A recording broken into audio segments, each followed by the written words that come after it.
You signed your other stuff.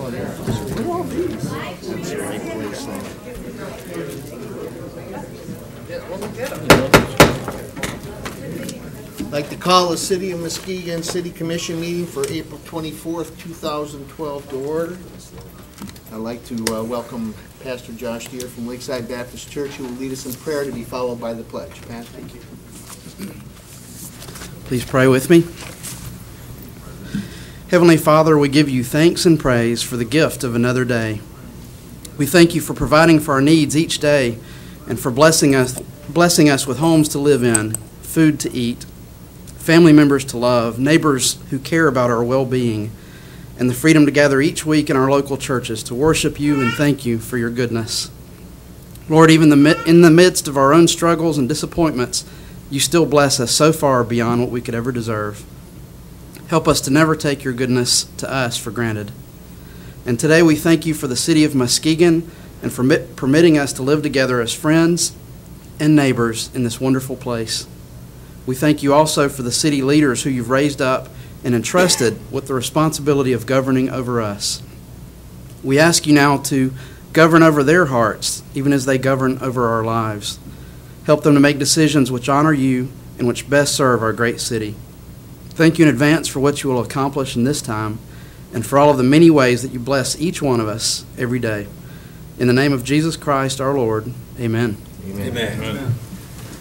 I pledge allegiance to the flag of the United States of America and to the republic for which it stands, one nation, under God, indivisible, with liberty and justice for all.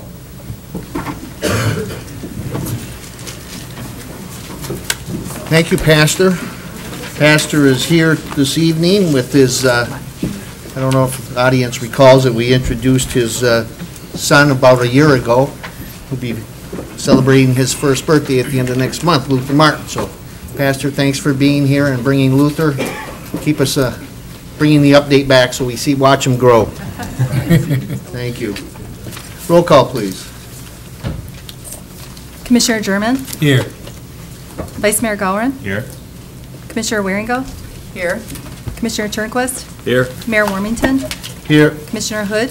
Here. Commissioner Spataro? Here. Thank you. Before we get into the meat of the City Commission meeting, we're very honored tonight to have the recipients of the 2011 Outstanding Citizenship Awards that are here. And Commissioner Waringo, I believe, is going to make a presentation.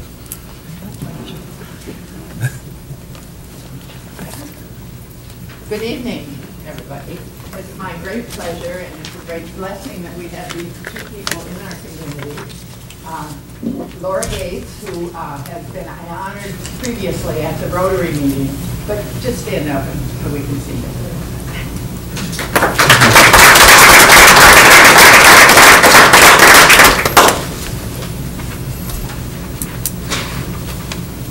Laura has a rich background in adult education and family literacy. This is her real passion. She is a program director of adult education. She's retired now, however, but still working in the same area, I'm sure. And the Even Start Family Literacy Program. She was a GED state trainer for the language arts reading test. She helped develop the Michigan Office of Adult Education, the Adult Learning Plan, and has written and managed state and federal grants for Orchard View Schools. We are very happy to have you with us.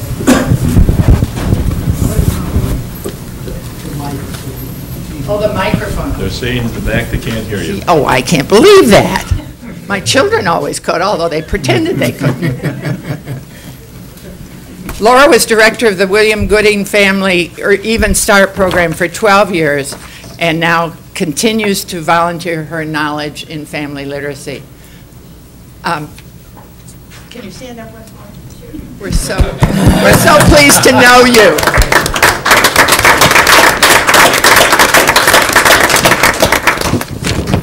Secondly, I am pleased to tell you about Joe Staple. He was unable to come. Rotary, the Muskegon Rotary backs this whole effort, and so that's why Laura was there. And you were unable to be there, so you are here tonight, which is marvelous. So so glad to meet you. Joe is the Director of Campus Safety at Baker College, and he says a proud resident of the city of Muskegon.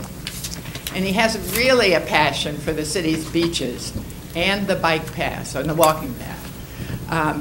He has been volunteering to pick up litter on the city beaches and the parking lots for several years now. 5, I think. 5. And also 5 years helping to maintain the bike trail, which we all love and use. So we really are so pleased to know that you and to honor you for doing these wonderful things. And we have a lovely flag for you. Laura got hers the other day. Thank you very much. Outstanding Citizen Award for 2012. Thank you.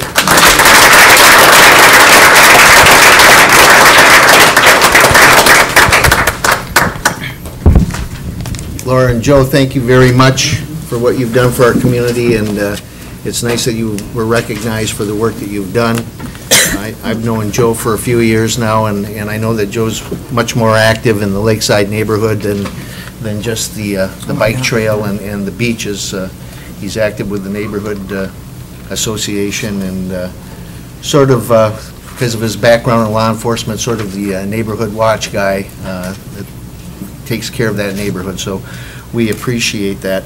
But I think I got some news today, and I want to share it with the commission and with the citizens of this community.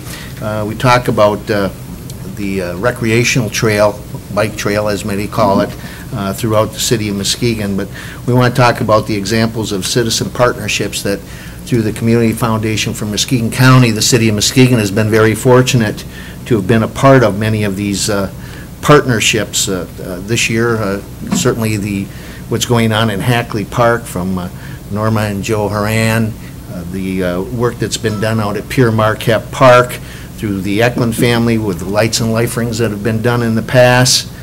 There's also the electric charging stations. We all know that Mike and Kay Olthoff with their downtown theater in our downtown. Certainly Alcoa has been a part, even though it's sort of a separate foundation, but it's through the leadership of our foundation that those investments have been made. And when we talk about the bike trail, certainly there's a maintenance fund that goes along with the bike trail.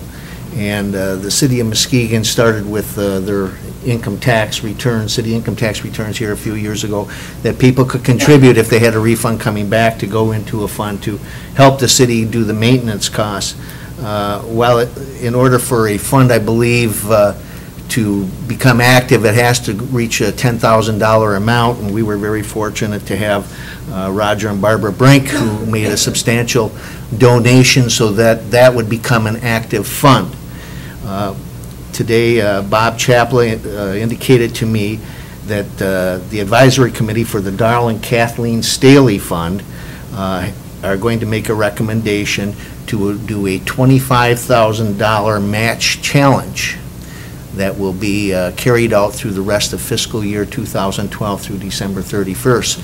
So I'm hoping Mr. Alexander's paying attention and we can get the word out that any folks that would like to make a contribution between now and December 31st up to the $25,000 level will be matched. So we're very, very thankful to the Darling Kathleen Staley Fund, and I want to thank, I see Bob's here, and I also see Chris McWigan here from the foundation. So we want to thank you. Get back to your advisory committees and your board and tell them we appreciate all the work that they've done for the city of Muskegon.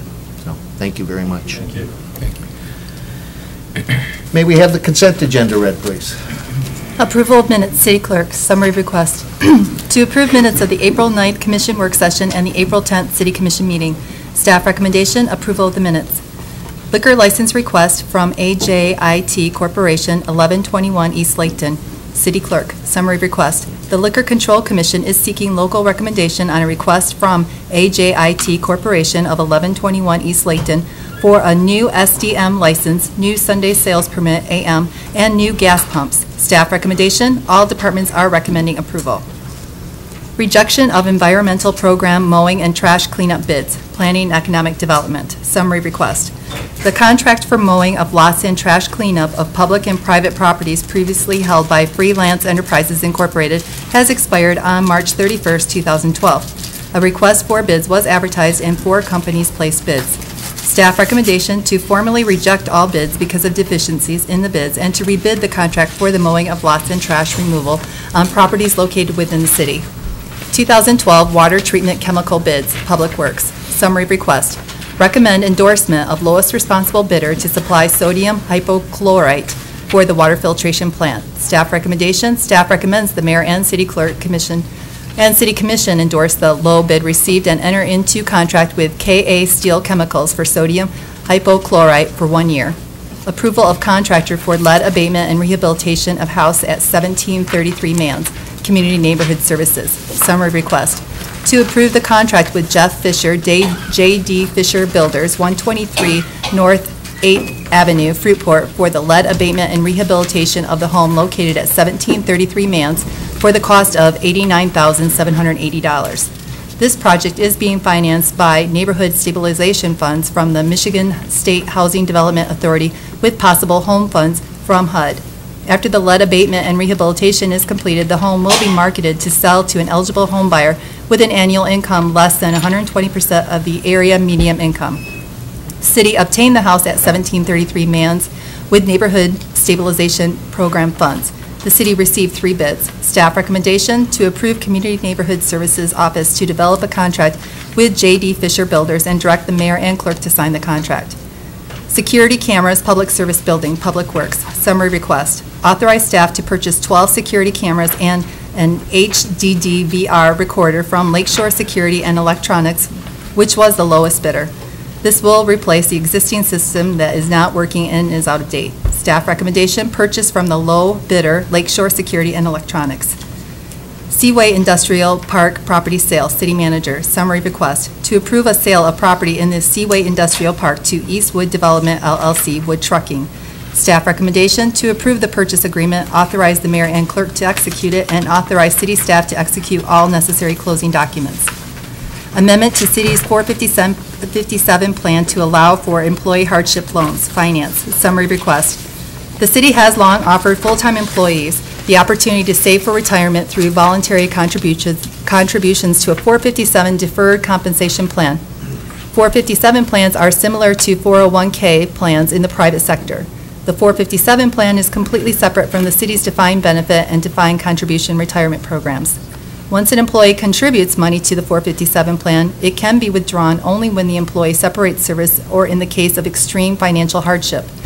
The city has received numerous hardship withdrawal requests and inquiries in recent years. Although employees' needs are legitimate, almost all requests are rejected because of the stringent IRS regulations governing these withdrawals. 457 loan provisions are less restrictive, allowing for needs such as home purchase, unreimbursed medical expenses, and college education for dependents. Staff believes implementing the hardship loan provision will provide employees a way to access their money for legitimate financial needs. Staff recommendation, adoption of the resolution and approval of the loan guidelines is described. Movies on the Beach, request for extended hours, planning and economic development. Summary request. Carrie Halloran is requesting that Pure Marquette Park be allowed to remain open past 11 p.m. on Friday, June 15th, and possibly for future dates this summer if the Movies project is successful. Carrie's project is one of the winners of the Communities Foundation's Love Notes contest. Because we have such a late sunset in the summer and the movies will start around dusk, it is likely that the movie will not be over by the 11 p.m. park closing time. Staff recommendation to approve the request allowing Pure Marquette Park to remain open past 11 p.m. on movie nights. Catamaran Racing Association of Michigan requests for overnight camping at PM Park. Planning Economic Development. Summary request. CRAM is requesting permission to hold a catamaran sailing regatta at Pure Marquette Park August 23rd through 26, 2012. They would like to use the city-owned lot that is currently being leased by Captain Jack's for overnight RV camping on August 23rd, 24th, and 25th, 2012. They are requesting to add the additional night of camping this year, August 23rd, starting on Thursday night instead of Friday, to add sailing events on Friday. They expect 6 to 10 RVs in the lot overnight. This is the event's 5th year of operation. They have provided proof of liability insurance and a letter from Captain Jack's indicating their support of the event. Staff recommendation to approve the request for overnight camping at Pure Marquette for this event on August 23rd, 24th, 25th, 2012. Committee recommendation, this request was recommended for approval by the city's special event approval staff. Michigan Beach Polo request to serve alcohol at Pure Marquette Park, Planning and Economic Development. Summary request. The organizers of the Michigan Beach Polo event are requesting to serve beer and wine with an emphasis on local beers during their beach polo event at Pure Marquette Park on June 9, 2012. They are partnering with the Helen DeVos Children's Hospital Foundation. Staff recommendation to approve the sale of beer and wine at Pure Marquette Park on June 9, 2012 during the beach polo game. Committee recommendation. This request was recommended for approval by the city's special event approval staff. Engineering services agreement for traffic signals warrants evaluation at various locations. Engineering. Summary request. Authorize staff to enter into an engineering services agreement with URS Corporation out of Grand Rapids for a not-to-exceed cost of $31,350 to perform traffic signal warrants evaluation at various locations throughout mainly the downtown area. The reason behind this request is to eliminate unnecessary stoppage, thus saving fuel and enhancing the traffic movements. Staff feels the study is warranted at this time due to the modified traffic patterns within the proposed study area due to the construction of Shoreline Drive and the conversion of Muskegon and Webster. The approach at this time is to strictly evaluate the needs for signals at the various locations, and the result will be presented to the City Commission for further action at a later date. Staff recommendation, authorize staff to enter into an agreement with URS Corporation. This recommendation was arrived at after reviewing two other proposals from Wade Trim for $75,000 and for Progressive $38,796. Thank you. Commissioners, you've heard the consent agenda read. Are there any items you'd like to have removed for further discussion? Commissioner Spataro. Item L. Item L. And I and K. Vice Mayor. Thank you, Mr. Mayor. I would move that we approve the consent agenda as presented minus items K and L. And I. And I. I. And I as well. And I as well. Is there support? I'll second that. Thank you. It's been moved by Vice Mayor Garland, supported by Commissioner Spataro, to approve the consent agenda as read, less items I, K, and L. Any discussion? Roll call, please. Vice Mayor Gallren? Yes. Commissioner Waringo? Yes. Commissioner Turnquist? Yes. Mayor Warmington? Yes. Commissioner Hood? Yes. Commissioner Spataro? Yes. Commissioner German? Yes. Motion passes. Thank you. Item I, Vice Mayor Garland. Thank you, Mr. Mayor. I would move that we approve the request allowing Pure Marquette Park to remain open past 11 p.m. on movie night. Second. Thank you. It's been moved by Vice Mayor Garland, supported by Commissioner Spataro, to approve the Movies on the Beach request for extended hours on movie nights. Mr. Mayor, that was Commissioner German. Oh, I'm sorry, That's okay. Commissioner German.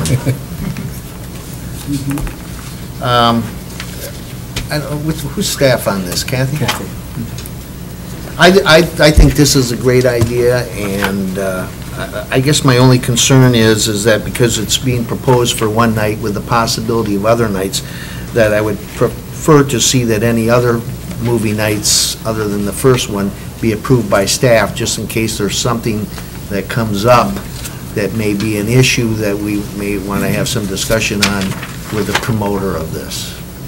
I think that's fine. I think they originally intended maybe 4 nights, but maybe they just want to make sure it's going to go all right before they... Well, and I understand that, but if for some reason that there's more noise than some of the citizens have, and I guess my other thing would be is, do we need to keep all of Pure Marquette Park open, or just an area where the movie's actually going to be shown? I think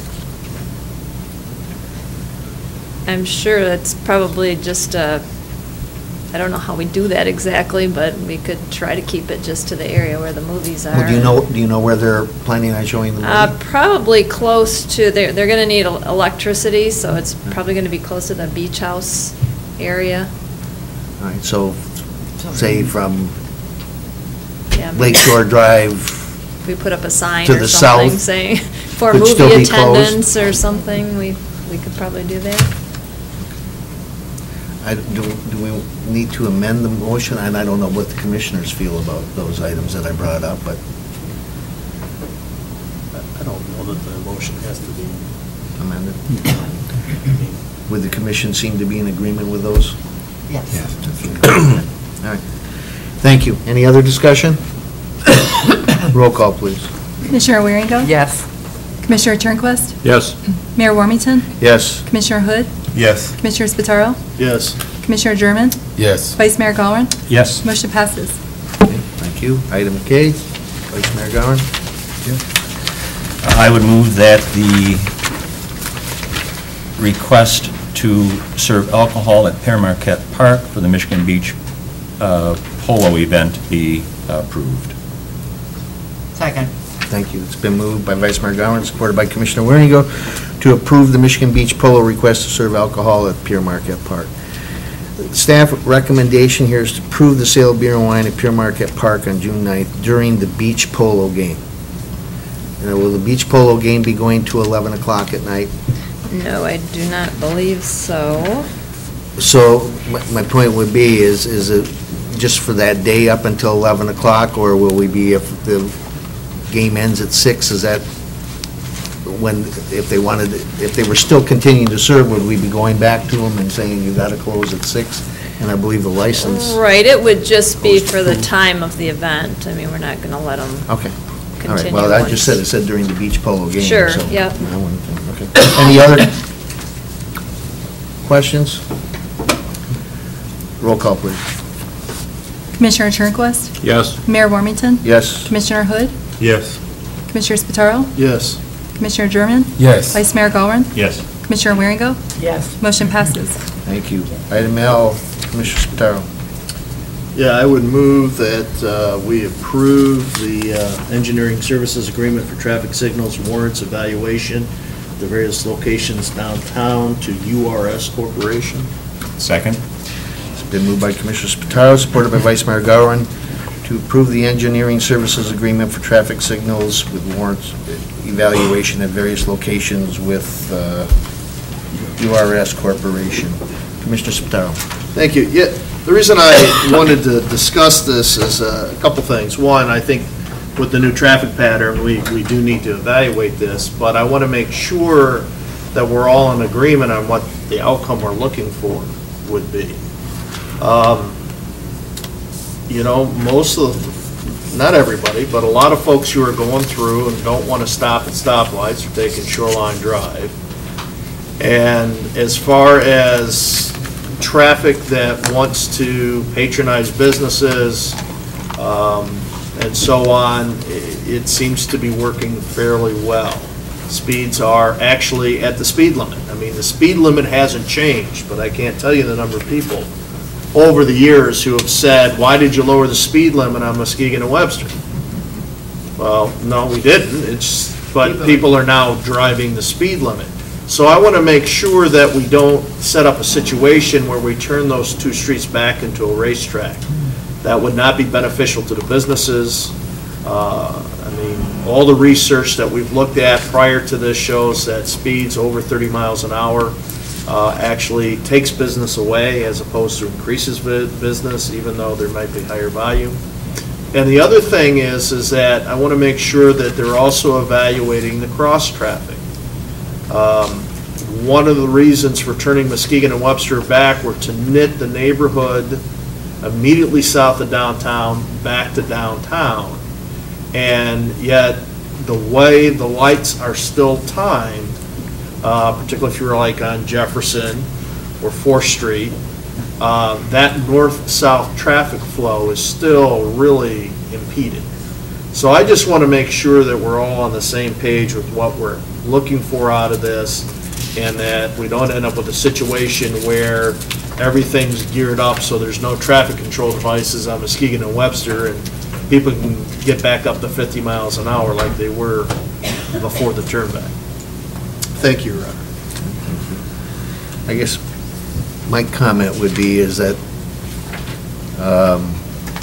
I've heard recently, I've seen the last 2 or 3 months, a lot of folks that have commented to me, and by a lot, it's probably a half dozen, but that complaining about the fact that they've got to stop and the cost of fuel and the emissions and all of that that are going on. So I think it's good that we're taking the time to take a look at this, and And I understand completely with what Commissioner Spataro was talking about on Webster and Muskegon. So, thank you. Any other discussion or comments? Roll call, please. Mayor Warmington? Yes. Commissioner Hood? Yes. Commissioner Spataro? Yes. Commissioner German? Yes. Vice Mayor Gowron? Yes. Commissioner Waringo? Yes. Commissioner Turnquist? Yes. Motion passes. Thank you. Public hearings, item 8, please. Request for an Industrial Facilities Exemption Certificate, AFI Machining, Planning Economic Development. Summary request. Pursuant to Public Act 198 of 1974, as amended, AFI Machining, 1920 Port City Boulevard, has requested the issuance of an Industrial Facilities Tax Exemption Certificate. The total capital investment will be $1,120,000 in personal property and will create 2 jobs. This qualifies them for a tax abatement of 6 years. Staff recommendation, approval of the resolution granting an Industrial Facilities Exemption Certificate for a term of 6 years for personal property. Mr. Franz? We have 2 IFT requests today, one for AFI Hole Drill and one for AFI Machining, which are both owned by the same parent company, Aerofoil International. There's about $1.8 million in investment between the two for a total of 4 new jobs. Dwana Thompson has met with them on their affirmative action policy. Steve Kuchis, the president, could not be here tonight, but his son Jim is here if you have any questions. Commissioners, any questions of staff or the applicant? Is there anyone in the audience that would care to address this item? I have a question. Does that mean that you want to address this item? And if so, please step up to the podium and give your name and address.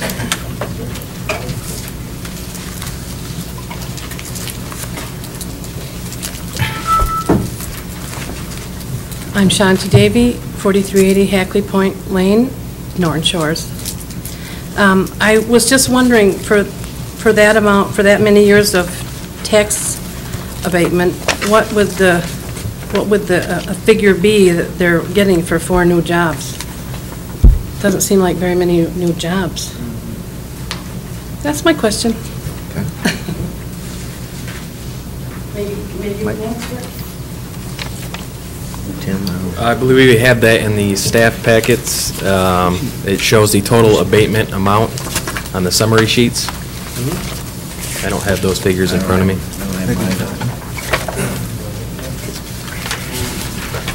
Any other folks that want to? I'm sorry, did you want to come up? I was just going to address the question. Okay. Actually, in between the next 3 and 5 years, our goal is to have in between 50 and 75 employees.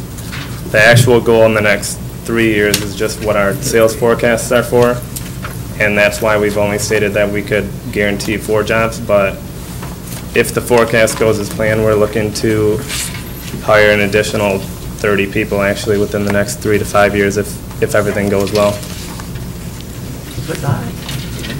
Thanks. Do you know that figure? I've got the sheet here for this one.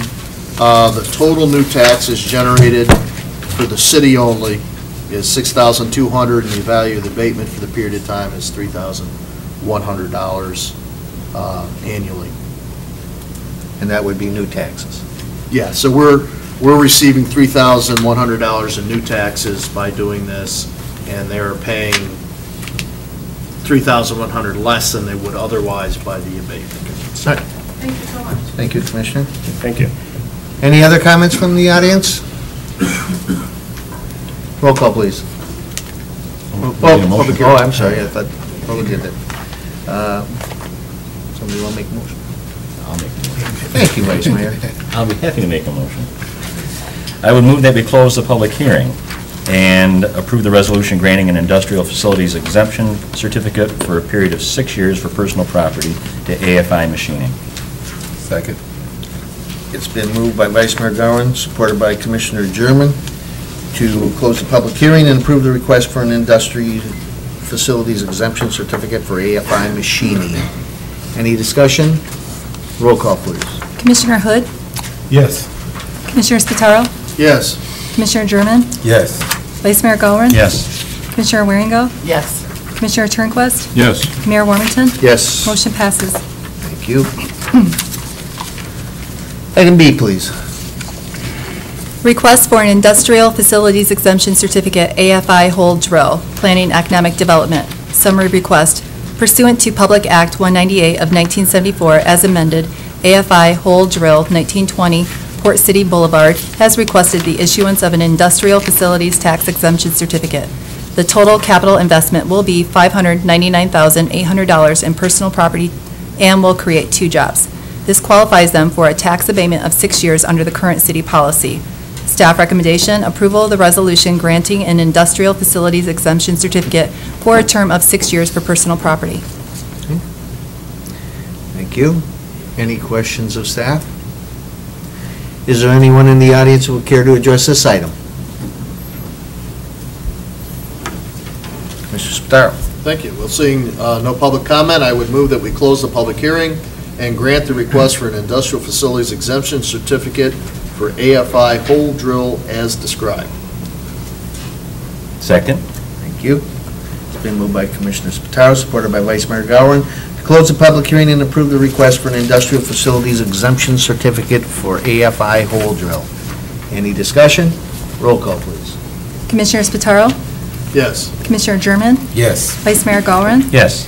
Commissioner Wieringo? Yes. Commissioner Turnquist? Yes. Mayor Warmington? Yes. Commissioner Hood? Yes. Motion passes. Thank you. Thank you for your investment. Appreciate it. Good luck to you. Thank Say hi to your dad for us. New business. Item A, please. Approval of sale of city-owned home at 1543 Hoyt, Community and Neighborhood Services. Summary request. To approve the resolution and instruct the Community and Neighborhood Services Department to complete the sales transaction between Mr. Kadon Lamphere for the newly constructed home at 1543 Hoyt Street, which is part of the city's Neighborhood Stabilization Program through the Michigan State Housing Development Authority Office of Community Development. Mr. Lamphere's purchase price is $71,000. The previous house was foreclosed and demolished. We now have a beautiful 4-bedroom, 3.5-bath home with a 2-car detached garage. Staff recommendation to approve the resolution and direct the CNS staff to complete the sale. Thank you. I'd like to introduce the realtor for the family. The family is unable to attend, and this is one of the highlights of my job and of this particular department, to introduce new citizens who are willing to invest in the city of Muskegon and live here as citizens. So I'm going to turn it over to David Anderson. He's going to explain to you who this family is. Mr. Anderson, could you give your name and address, please? My name is Dave Anderson. I'm a realtor with Coldwell Banker here in Muskegon, and I live at 4049 Wickham Drive in Norton Shores. I represent the buyer clients. Their names, Keaton and Joy Lamphere, and they live in Pennsylvania. He's a military person, and we've been searching for a home in the area for perhaps, 8-10 months. It's a wonderful family. The wife homeschools her children, and the husband, he's, again, assigned to the military in the Army, and he's in the Department of Transportation, I believe. Here's a picture of your new neighbors. They have rather dour looks on their face, and I attribute that to Keaton's military background. So that's basically it. Any questions? No. No. Thank you all. Thank you. Commissioner Spataro. Thank you, Your Honor. I would move that we approve the sale of the city-owned home at 1543 Hoyt to the I hope I'm pronouncing this correctly, the Lamphere family for the price indicated. Second. Thank you. It's been moved by Commissioner Spataro, supported by Commissioner Wieringo, to approve the sale of the city-owned home at 1543 Hoyt to the Lamphere family. Any discussion? Roll call, please. Commissioner German? Yes. Vice Mayor Gowron? Yes. Commissioner Wieringo? Yes. Commissioner Turnquist? Yes. Mayor Warmington? Yes. Commissioner Hood? Yes. Commissioner Spataro? Yes. Motion passes. Thank you. Thank you. Thank you, Anita. Tell them we look forward to them moving into the neighborhood, Mr. Anderson. Welcome to the third ward. Item B, please.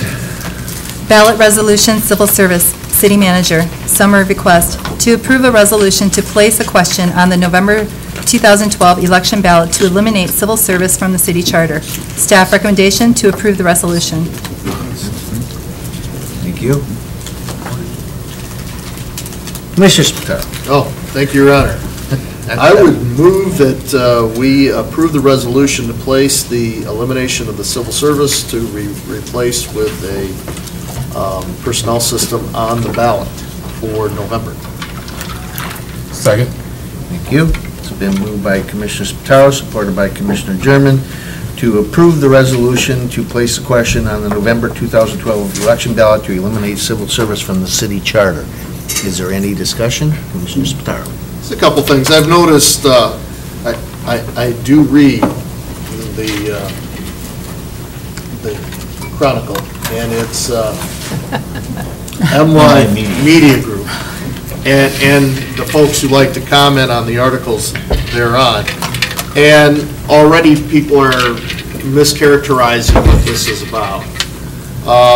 This is about modernizing an extremely antiquated personnel system that has made it difficult to hire people in a timely way and to make sure we're getting the best possible candidates coming in and working for the city of Muskegon. Oftentimes, the folks who are the highest on the list through the civil service system have taken employment elsewhere because they have the flexibility to offer the job before we're done grinding through this early 20th century civil service system. So this is not set up to create a quota system or to create special preferences for people. This is to bring our personnel system into the 21st century so we can operate in a business-like manner and ensure that when we have openings, we are filling them with the most qualified candidate in the most timely basis possible.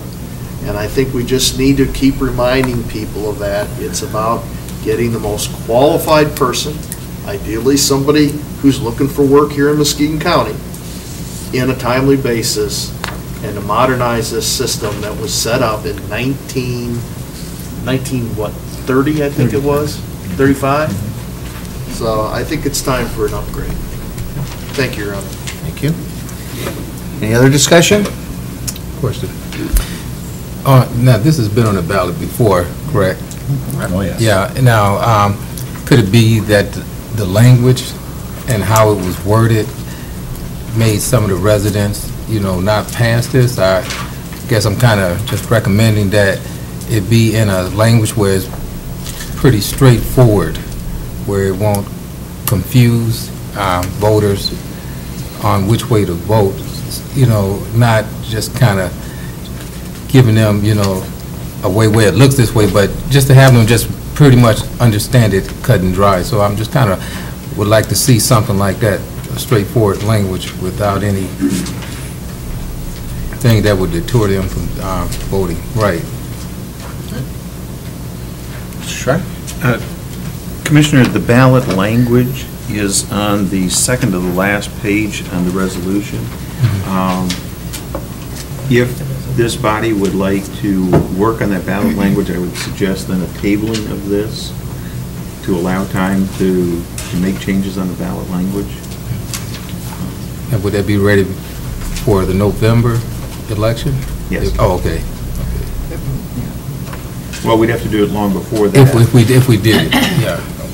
Well, but I'm wondering if you want to then table this until your next meeting to allow people to, to incorporate any suggested changes on the ballot language, because the ballot language will be sent to the governor's office and the attorney general's office as part of this resolution. Okay. I guess maybe to add on to what Mr. Schreier said, I think from my perspective, the ballot proposal is quite clear When you read the short section that, as Mr. Shar said, would be on the ballot, it's very clear that the proposal is to eliminate the civil service system, and it goes on to say a little bit more, but it's fairly brief and quite concise. The resolution has a lot more language to it, certainly includes the provisions of the civil service, the provisions that are in the charter, but the actual ballot language is I think, as I said, brief and concise. Commissioner Waringo? The only thing I'm concerned about is that we interpret this well, because I think people see something being eliminated, and civil service has kind of an aura about it, and they're going to think, oh my gosh, what are they doing now? So we need to be very clear that the personnel system will very handily replace the civil service system. We need to talk about it a lot and get a couple of articles that Dave Alexander will write or something of that nature. I mean, I really feel that's why it didn't go through last time. Is there any feeling from the other commissioners that they want to take a look at this at the work session in May and then bring it back to the next meeting, or Vice Mayor Gowan? I think that the ballot language is clear, and we've gone through this exercise before, and I think that the populace, they're quite aware, and some are rather disgruntled and saying, can't we get it? We tried it before and it's been turned down. But I think in our last attempts, a number of individuals, took the initiative to help educate, the citizens as to the whys and wherefores of this, attempt by going to neighborhood associations and other groups and speaking. So, I'm comfortable, as it is. But then we can take our initiative and, operating within the parameters of our, positions, speak to the public as we have in the past. And, but I wouldn't think that, personally, I wouldn't think that we would need to table. I think perhaps some of that, got lost in the verbiage of the rest of the paperwork. Okay, thank you. Mr. Hood? I think maybe not so much the language on the proposal. I think it's more or less what we have in mind that's going to be put in its place. I think that's what people really need to understand and get a good understanding what is going to replace the civil service process.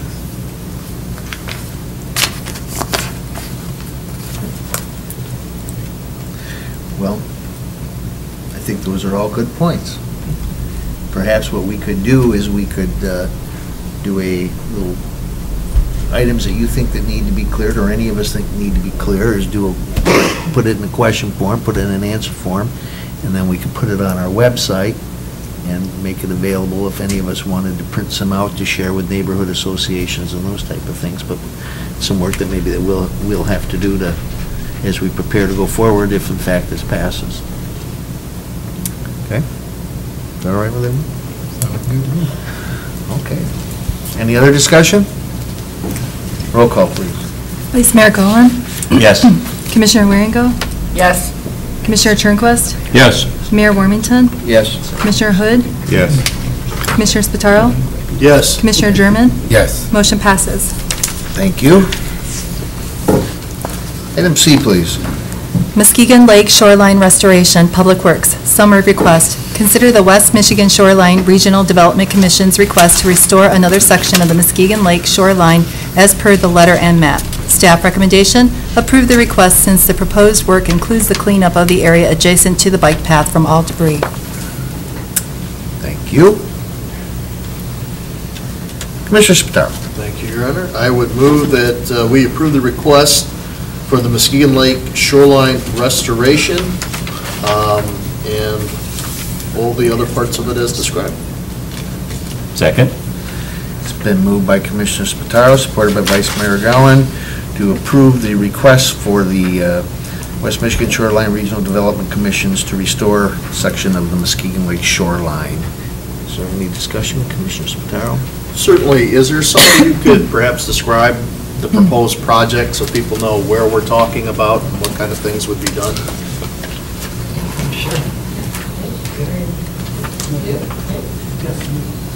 There's a Kathy in the crowd who can probably help.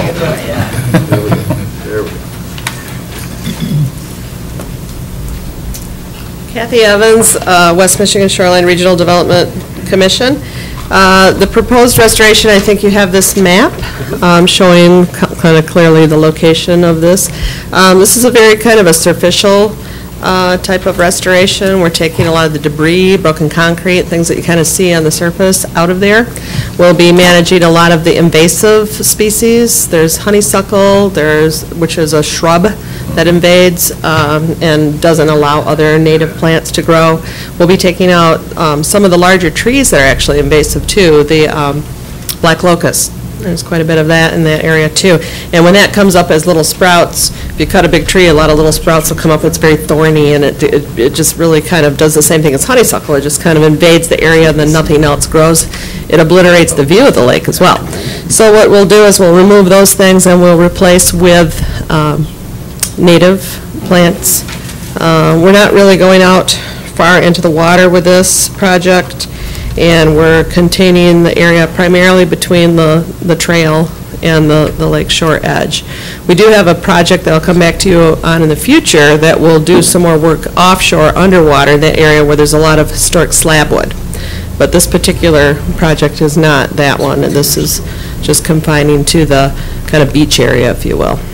I do understand, too, from talking to staff, Mohammed and Kelly DeFrench, that there are some areas you'd like to keep open for potential future picnic area or something like that, because this is the NOAA grant, and as you know from the prior restoration projects, once we do this restoration in this area, it's not buildable later for other things. So this would be a natural area between the path and the lake shore, and it would come under those same rules as the other restoration that we did. So we'll work carefully with the staff to make sure that we carve out some areas where you maybe later might want to put some, if you need to put a cement pad down for a picnic shelter or something like that, you know, or walkways at access. And for the folks at home who probably couldn't see the map because it was really small, what section of the trail, again, are we talking about? It's basically Coles to where? Yeah. If you were down on Lake Shore Trail and you're coming around the mouth of where Ruddiman Creek and the bridge is there, you'd continue on around the former Amoco Tank Farm, heading further east of that, and then beginning there all the way until you get to where Cole's property is, also the Lake Shore Yacht Club is right in that area. So it's connecting two other major restoration sections of the lake shore that we've already implemented on both public and private properties. We did the Kirksey and Michigan Steel property just to the east, and to the west we've done the Lakeshore Trail, and then further west Grand Trunk, which is state property. And when would you anticipate that work being done? This work will be completed over the course of the summer. We should be getting started soon. We're in the design phase, so the staff and others, whoever wants to give input on it, will be working over the next month and a half on that. Implementation will occur then and be completed by, no later than fall. We understand the bike path is there, and we don't want to disrupt that, and we've worked with the staff in areas where we've had the bike path before. So, we'll do the things that the city needs, videoing the bike path to make sure, if there's any problems, it gets patched back up or anything like that, And so we'll follow those same procedures to work with staff if that's, your pleasure. Cool. Thank you. Thank you. Kathy? Any other discussion? Roll call, please. Commissioner Wieringo? Yes. Commissioner Turnquist? Yes. Mayor Warmington? Yes. Commissioner Hood? Yes. Commissioner Spataro? Yes. Commissioner German? Yes. Vice Mayor Gowan? Yes. Motion passes. Thank you. Item D, please.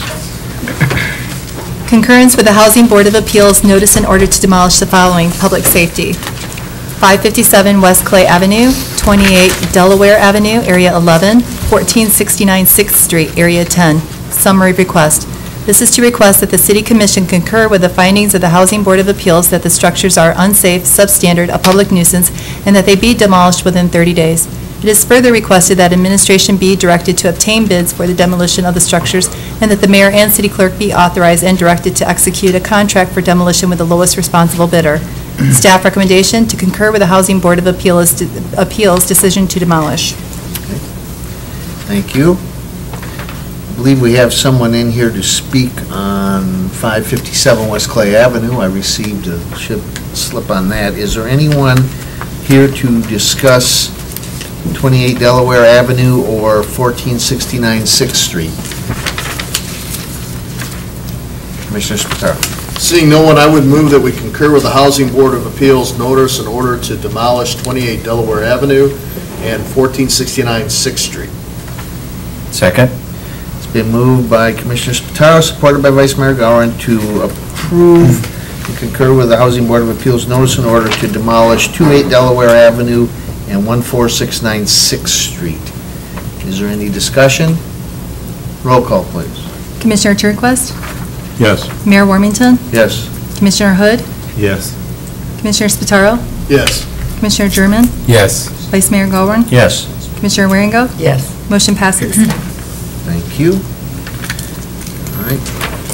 Commissioner Spataro. Thank you. So we may proceed with discussion. I would move that we concur with the Housing Board notice to demolish 557 West Clay Avenue. Second. It's been moved by Commissioner Spataro, supported by Vice Mayor Gowan, to concur with the Housing Board of Appeals notice in order to demolish 557 West Clay Avenue. Ms. McLean.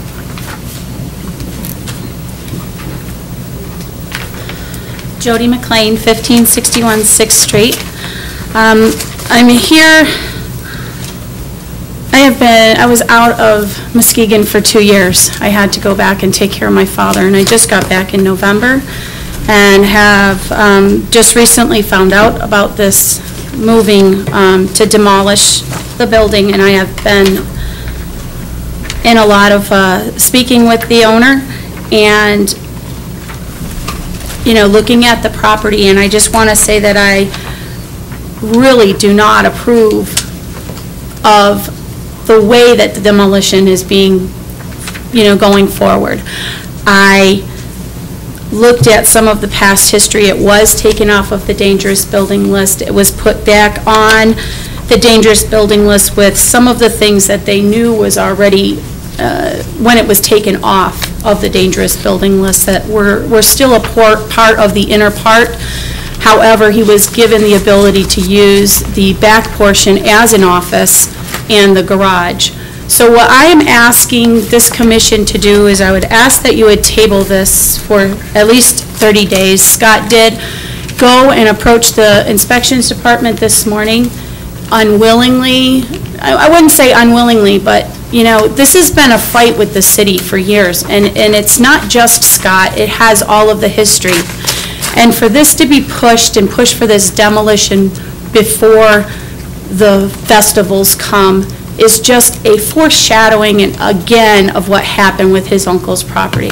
Everything had to be pushed before these festivals. And there are parts of that property that are not substandard and not a public nuisance. And, he has taken very good care of the area, and I really think that specifics need to be listed on this. And I would like to see, he would be willing to, go forward with the demolition with, I believe that there needs to be some limitations, like certain parts of the landscaping. There's no reason to destroy the beauty that has been put into that sections. There's no reason for the office area, which is in the back, to be destroyed. It was never part of the part that they were saying was substandard. The garage in the back, there are parts. So what I would like to see is a more defined area of what needs to be demolished. If it is to go forward with demolishing, giving Scott the opportunity to do it and not putting requirement of having it done within 30 days because of a festival, but I would like to see, you know, a 5-month period or some kind of a month period. You know, we did contact a demolition company, and they stated that, you know, even if they got the bid, it's usually a 3-month time period for them to even come in and demolish. When you hastily demolish a building, there's a lot of things that go in the air. And I have documented problems with my breathing since the last building that was demolished hastily in my lungs. So I'm just asking for wisdom. I'm asking for you guys to be lenient with the history behind this. I really don't want to see another really great historic home taken. Are there changes that need to be made? Yes. There were, if it wasn't for a homeless person getting into his property, it would have never gotten onto this dangerous building list again, and he would have been able to go forth and proceed. It was tabled because of Victor's death, and I appreciate that, and I appreciate the commission for seeing and having mercy on him for that, but I would just request that you look again, have the inspection department be a little bit more clear about what really has to come down, and work with Scott instead of requiring it to come down in 30 days. Let some of these things be saved and some of these parts of this property be saved. That's all. Thank you. Mr. Mayor? Are you suggesting a partial demolition? Yes. Okay. Commissioner Spataro. Thank you. I could maybe shed some light on this as the city commission's representative on the Historic District Commission. Because this is in the Historic District, and the Historic District Commission had to review the request for demolition, and actually has the authority legally to delay demolition up to 6 months. Mr. Skuratsky did appear before the Historic District Commission. The deficiencies of the building were outlined in detail for the Historic District Commission. Now, this is after it's already gone through the Housing Board of Appeals process. Nothing, according to Mr. Skuratsky, is substantially changed with the building. The majority of this building has been gutted out. It is an empty shell. There are significant structural problems with the building where, through various renovations, plumbers, electricians, and so on, have compromised load-bearing structures, the joists, and so on. So there is a real hazard involved with the building. He indicated, Mr. Skuratsky indicated that he had not been using the building as an office for some time, and that's why he was unaware that a person had been squatting in the building. And he did not dispute that the building needed to come down. His only request to the Historic District Commission was that he be allowed the opportunity to demolish it himself, presumably at less cost than what the city would charge. Based on the presentation of the condition of the building and the property owner's statements at that public meeting, the Historic District Commission decided not to invoke that 6-month waiting rule and voted to allow for demolition. Now, as far as the 30-day timeline, please correct me wrong, but that's standard for any order for demolition. So that's not unique to this property. That would be any property that we go through on this process. And by voting today, Mr. Skuratsky could do what he indicated to the Historic District Commission earlier this month. He could demolish this himself at his own expense and presumably save the cost that hiring a professional contractor from the city would charge. So that's, and then of course those minutes will be available probably in another week from the Historic District Commission to show what was said and all of that information. Thank you, Your Honor. Thank you. Any other comments? Roll call, please. Mayor Warmington? Please. I would like to make a quick comment.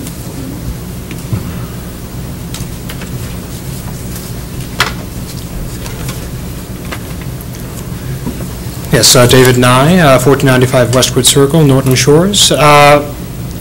As a member of Occupy Muskegon, I have to say that we as an organization are very interested in this property. This has not been brought to my attention, certainly, up until now. We have been working with Mr. Saratsky in the past and are very grateful for his generous donation of his property for our use. And we would ask the City Commission, once again, I am not familiar with the particulars of this case. Scott has not been in contact with us regarding it, but we would ask for all possible leniency and all possible consideration for whatever Mr. Saratsky, particularly in light of the past history between his service on the commission, the demolition of his uncle's property, and his ongoing personal issues, the death of his uncle, etc. I would ask that the City Commission table this. Is it necessary to order this today? That's the question I would ask. Thank you very much. Thank you, Mr. Nye. Okay. Any other discussion? Roll call, please. Mayor Warmington? Yes. Commissioner Hood? Yes. Commissioner Spataro? Yes. Commissioner German? Yes. Vice Mayor Gallron? Yes. Commissioner Maringo? No. Commissioner Turnquist? Yes. Motion passes. Thank you. And any other business? Commissioners? Okay. Public comment? Ratan. I'm having a hard time with your last name, so I'll call you by your first name. Excuse me for that. Please step up, sir.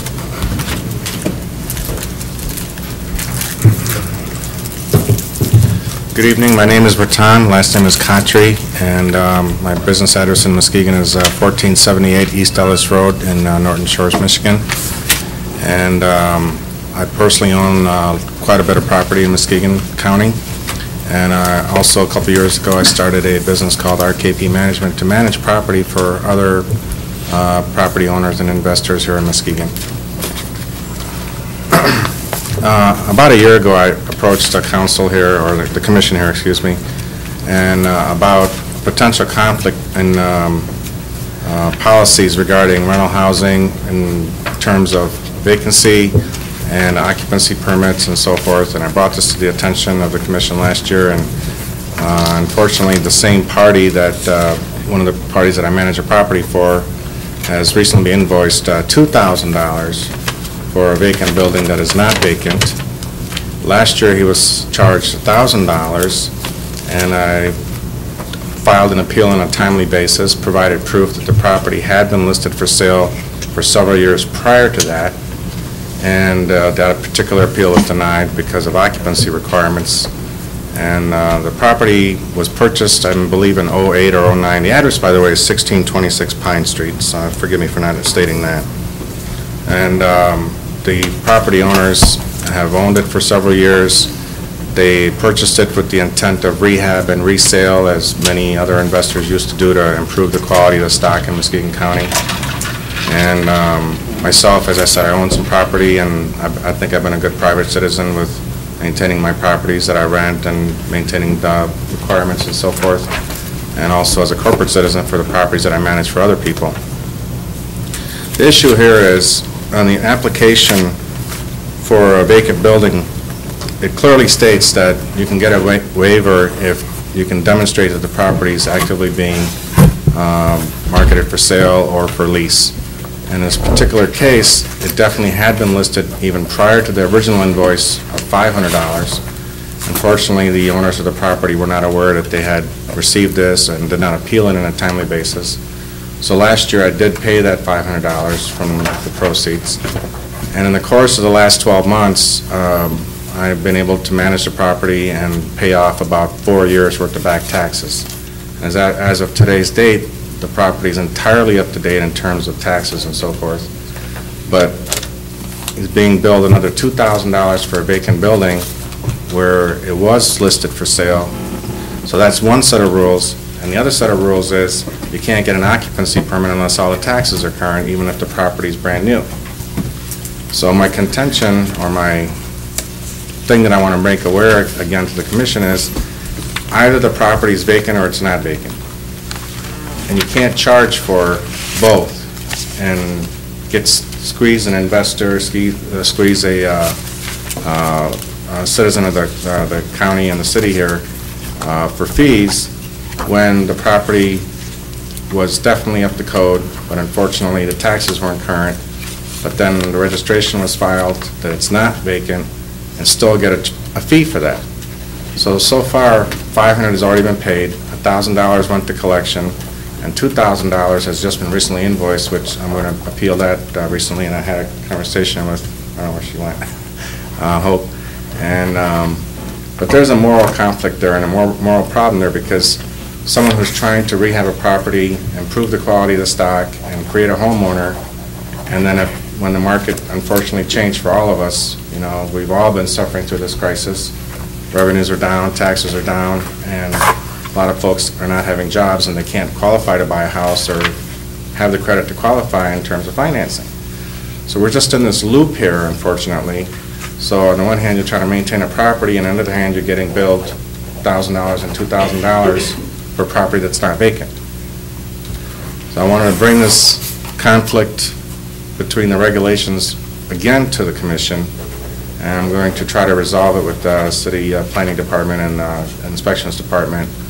But I just think that it should be known that people are not trying to circumvent anything, but these regulations are in conflict with each other, because if the property is not vacant and was demonstrated clearly that it was listed for sale for a long time even prior to the invoice being issued, it's, you know, it's just too onerous on a citizen, and the client that I manage the property for is ready to just walk away from the whole thing and just forget about it, which would create another vacancy, which would create all the inherent problems and so forth and so on. So I just wanted to bring this to your attention once again.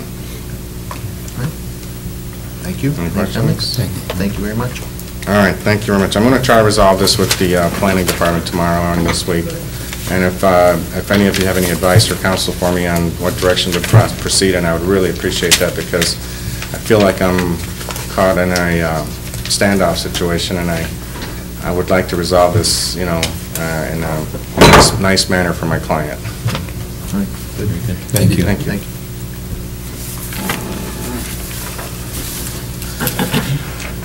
Mr. Nye?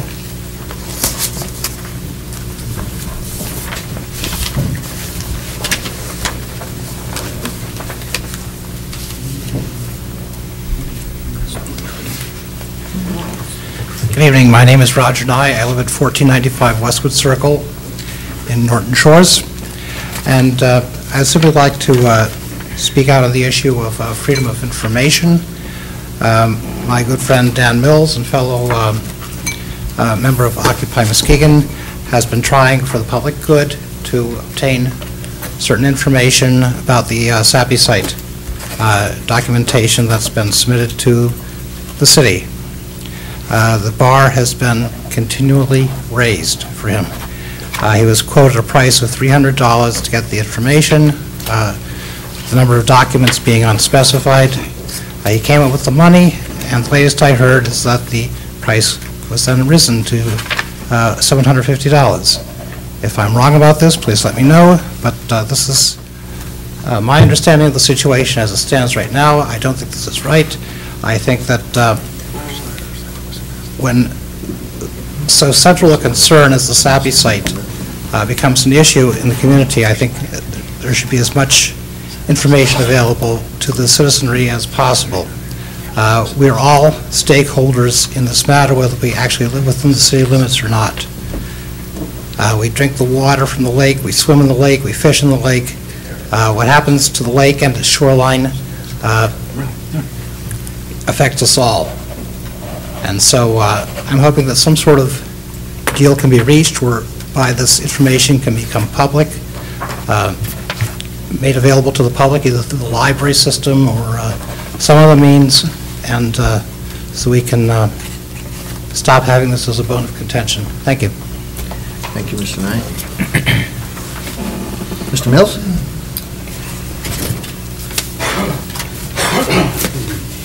Thanks, Roger.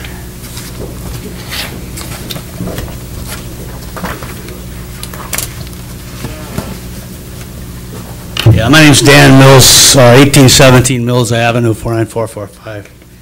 Thanks. And I want to talk also about freedom of information. That's primary for me.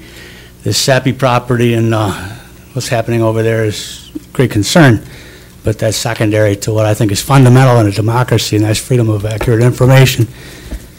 Citizens can't meet their obligation, their duty, as the power holders in a democracy if they aren't informed. Don't know why I took my glasses off. Anyway, I made some notes here. I'd like to say that back in January, the first meetings that I attended having to do with the Sappy property, my suspicions were raised because what I saw appeared to be a rush job by very wealthy people. And I heard a lot of lofty claims about the deep concern that these wealthy people had over, things that mean something to us, like our health and our well-being. And I also heard, lofty claims about their performance. I heard, and I was just watching the videos that I have on the internet here just this morning, quoting like 0 contaminants will be released from this explosion. 100% of the documentation is in place. While the city council members were singing like a church choir on the side, I began to get very suspicious, especially when there was absolutely no reference to actual documentation, anything we could verify these claims. And so I became big suspicious, and I started asking questions. I also attended like the community meetings, Bunker Neighborhood, and all the meaningful questions, like for instance, what is the amount of your insurance bond? I don't know.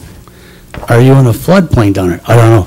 I have to go all the way back to 7th or 8th grade at the failing 7th and 8th grade students to get answers to questions that are like that. I don't know. Anybody in a business would say, I don't know, but I will find out, and I'll get back with you. No, just, I don't know.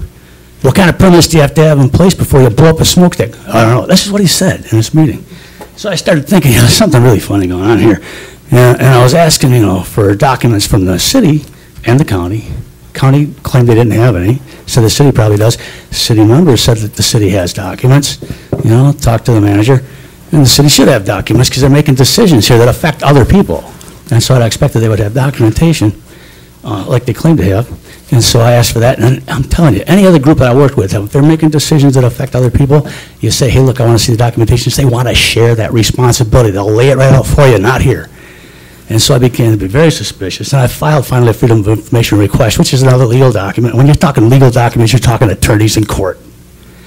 So I filed that thing. And then I waited and wondered what would happen. And here it was, $300, So I finally made the downstroke and wondered what would happen. Now, imagine that you agree with someone that they're going to remove a tree in your driveway, $400, but you got to have $200 up front. So you pay the $200, and he goes, oh my God, you paid? I don't have a saw. What am I going to do? Well, I got $200. What are you going to do? You're going to raise the money. So, well, it's going to cost $1,000. Get some more money. And so it makes me wonder, why aren't they showing the information if they have it? I think they don't. I don't think they have any. I don't think they have any documentation at all. So how are they basing their decisions? That's the question. Is it relying on the wisdom bestowed from Jesus, hence the prayer, before every city government meeting? Or are they just saying, whatever the money tells me to do, that's what I'm going to do?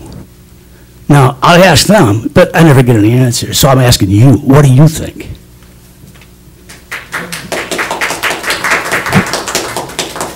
Is there anyone else that would care to address the commission?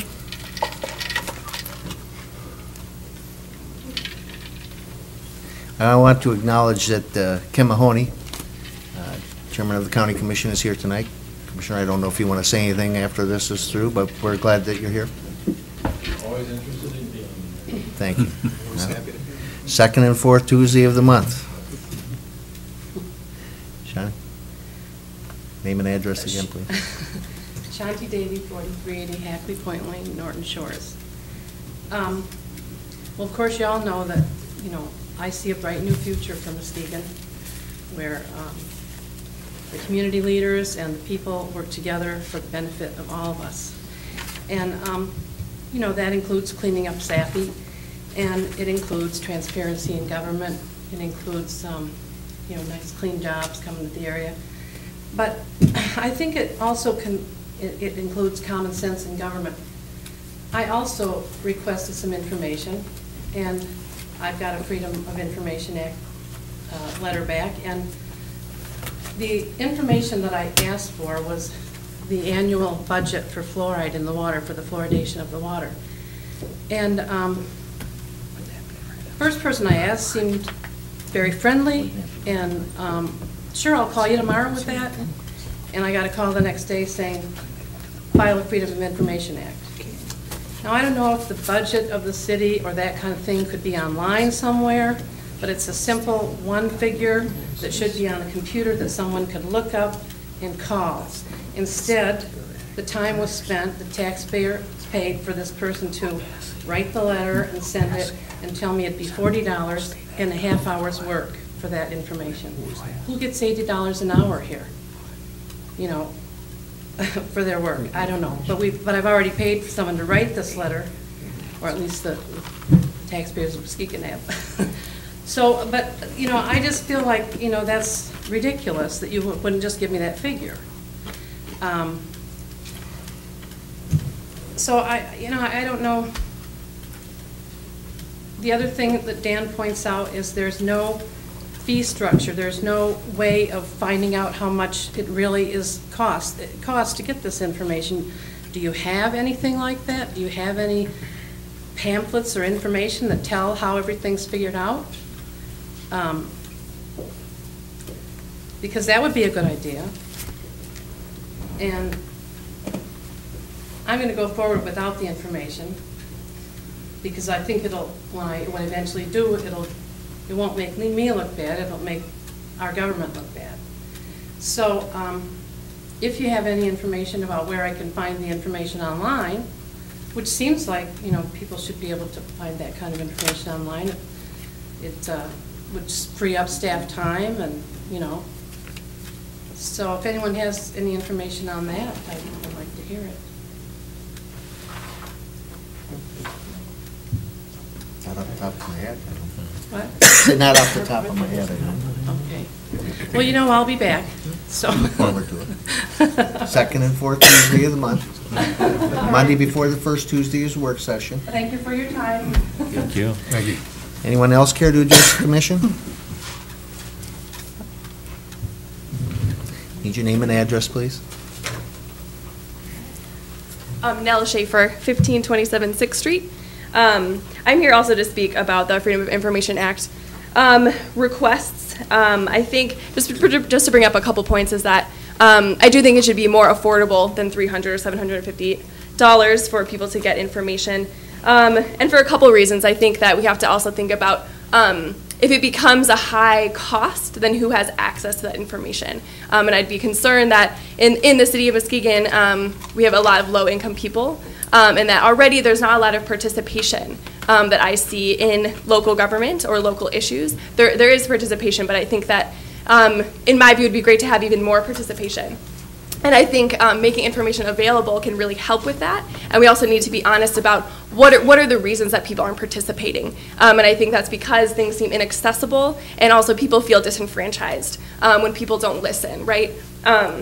So I would just ask also that maybe, like Shanti mentioned, maybe having some sort of available fee schedule or something like that, or just in general making it more affordable for FOIA requests. Thank you. Thank you.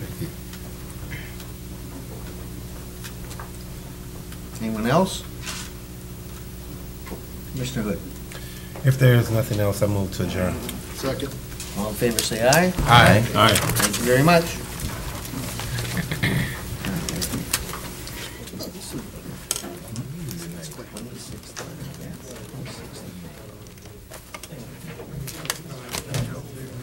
Commissioner, how you doing there?